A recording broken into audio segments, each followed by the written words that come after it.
Brought to you by KR Mangalam University. We provide you the platform to turn your dreams into reality. Give wings to your aspirations with KR Mangalam University. आप इतनी देर तक बोलते रही उपलब्धियों के बारे में, आप एक भी बार खांसी नहीं। दिल्ली वालों को खांसी सुनने की आदत पड़ गई है। मेरे जहन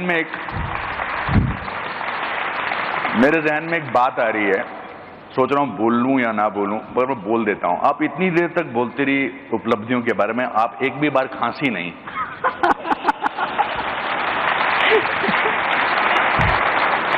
दिल्ली वालों को खांसी सुनने की आदत पड़ गई है।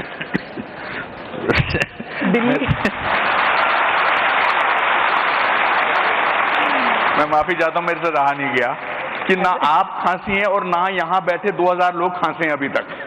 तो ये तो अपने आप में एक उपलब्धि है कि बहुत दिनों बाद दिल्ली में किसी को खांसते भी नहीं देख रहे हैं। अनुपम जी, दिल्ली को तो हम संभाल रहे हैं, मुझे तो चिंता पंजाब की है। हाँ, अच्छा। चलिए, खांसी से याद आया कि हेल्थ सेक्टर में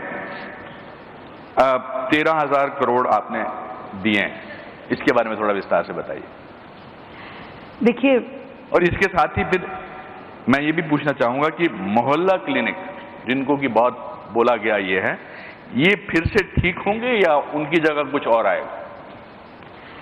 दिल्ली जो देश की राजधानी है, मैं इसीलिए बार बार इस शब्द का इस्तेमाल कर रही हूँ कि सच में बाकी राज्यों से दिल्ली अलग कैसे है, क्यों यहाँ और ज्यादा अधिक ध्यान देने की जरूरत है। भाई, दिल्ली वालों को जो अधिकार था वो आज तक मिला ही नहीं उन्हें। पूरे देश में आयुष्मान योजना लग गई, सबको लाभ मिलने लगा। 5 लाख रुपए का इलाज केंद्र सरकार करा रही थी, पर हमारे पिछले मुख्यमंत्री साहब ने वो आने ही नहीं दी। हमारी सरकार ने पहला दिन जब शपथ लेने के बाद हम सचिवालय में आके बैठे, पहली कैबिनेट में दिल्ली के लिए आयुष्मान योजना को लागू किया। और ना केवल 5 लाख रुपए, 5 लाख तो केंद्र दे रहा था, उस 5 लाख में हमने अपने 5 लाख दिल्ली सरकार की ओर से जोड़े और 10 लाख रुपए का इलाज आज आयुष्मान योजना के माध्यम से दिल्ली ले पा रही है, जिसका अधिकार और रजिस्ट्रेशन 3.5 लाख रजिस्ट्रेशन अभी तक इस मात्र 100 दिन में हो चुके हैं। 3.5 लाख रजिस्ट्रेशन। और इसी तरीके से जो 70 साल के बुजुर्गों वाली योजना मोदी जी की है, वो भी नहीं आने दे रहे थे केजरीवाल साहब, हमने उससे दिल्ली में 1.5 लाख रजिस्ट्रेशन हम कर चुके हैं। दिल्ली का हर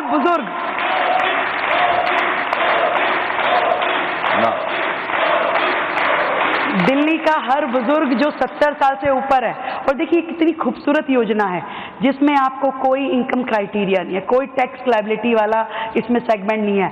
जो भी 70 साल से ऊपर का है, वो अमीर है, गरीब है, किसी भी जात का है, उसे सरकार लाभ देगी, पूरा हेल्थ का पूरा एश्योरेंस देगी। और 5 लाख रुपए केंद्र से, फिर हमने इसमें जोड़ा 5 लाख रुपए अपनी ओर से, 10 लाख रुपए का ट्रीटमेंट, 80 हॉस्पिटल एम्पैनल किए और उसका इलाज अभी तक इन 100 दिनों में 650 लोग हॉस्पिटलाइज हो चुके हैं, उसका लाभ ले रहे हैं। ये हेल्थ सेक्टर की अचीवमेंट्स मैं बता रही हूँ। और इसके अलावा ट्रांसपेरेंसी जो एक बहुत बड़ी चीज है, भ्रष्टाचार मुक्त प्रशासन। आज जिस तरीके से सरकार चल रही है, पहले क्या होता था? अब दवाई खरीद में भ्रष्टाचार, नियुक्तियों में भ्रष्टाचार, हॉस्पिटल की मैनेजमेंट में भ्रष्टाचार, इंफ्रास्ट्रक्चर में भ्रष्टाचार। एक एक पॉलिसी जो अब नीतिगत फैसले हमने किए, हमने सेंटर प्रोक्योरमेंट की, मेडिसिन की, ताकि जो भी दवाई खरीदी जाए उसमें पारदर्शिता हो, जितनी भी प्लेसमेंट है।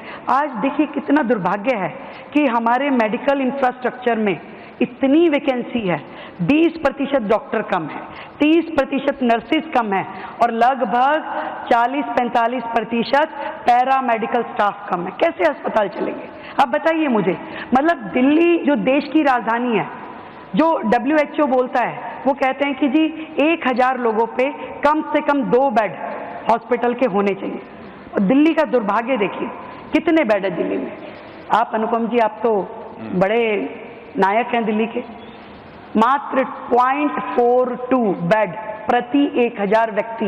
ये दिल्ली का आपका मॉडल इंफ्रास्ट्रक्चर था, जिसकी दुहाई पिछले मुख्यमंत्री साहब देते थे कि 0.42 यानी 1 बेड भी नहीं था। ये सिटी थी दिल्ली की।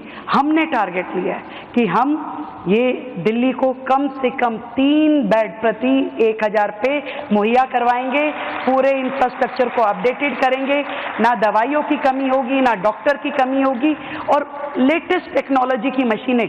मतलब मुझे अफसोस होता है दिल्ली में जो अस्पताल है वहाँ MRI नहीं है, वहाँ CT स्कैन नहीं है। मतलब कैसे अस्पताल चल रहे हैं, आप इसे मॉडल कहते हैं। ऐसा मॉडल नहीं चलेगा दिल्ली के लिए। दिल्ली को सुविधाजनक हेल्थ केयर देना हमारा फर्ज है और वो हम देना शुरू कर चुके हैं। Very good.